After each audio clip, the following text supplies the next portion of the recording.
tried to bring it to the market as quickly as we possibly could. We created what's called a minimum viable product, right? Which is basically what can we create that we can sell to get as much feedback as possible as quickly as we possibly can. And so within the first 90 days, we created the rest. We created the flavors. We found someone who could make it for us. We took it.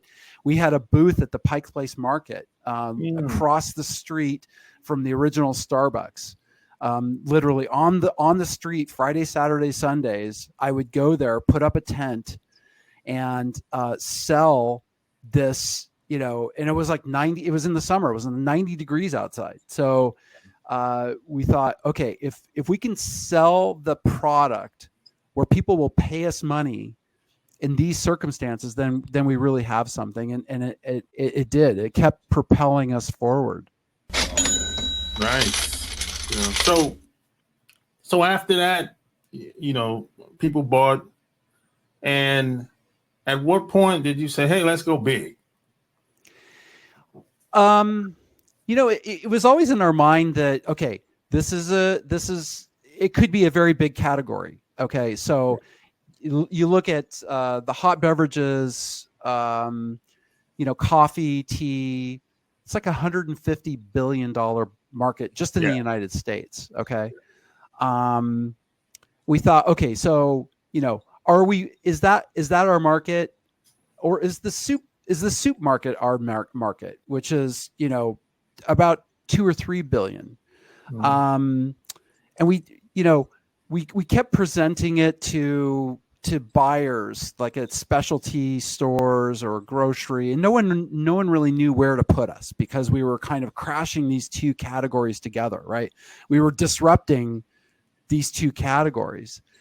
So we knew that there was something big out there, but all we could do is to focus on the customer's need, right? So who needed it the most, and try to figure out why they needed it, and how often are they going to want this, or how often they're going to need this for that. So we really didn't focus on going big. All we focused on was continuing to serve those people, and that kind of grew on its own.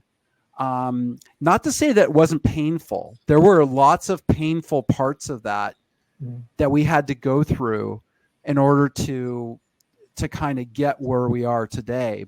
And we still are growing. I don't think you ever, I think one of the things that it really, that it taught us, Lopaze, is that you need a fundamental base, because things happen and you gotta, you kind of get setbacks.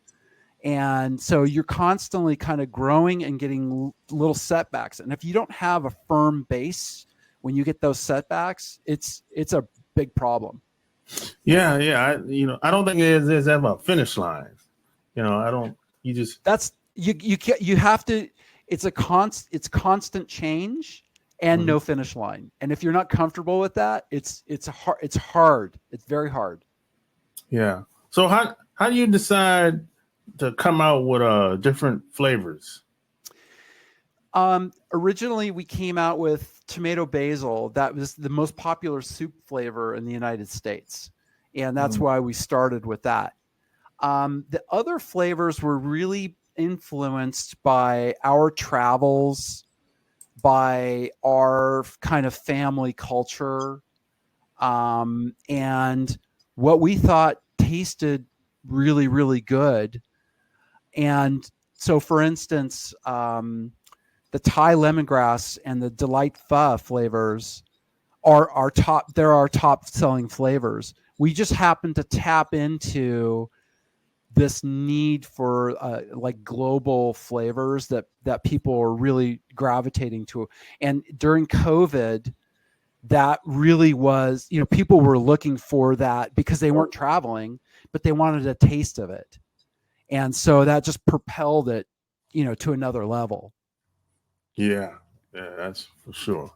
So in times of I guess setbacks, and I guess things are gonna happen. That's just life, right? How do you have the confidence to, hey, let's just keep going?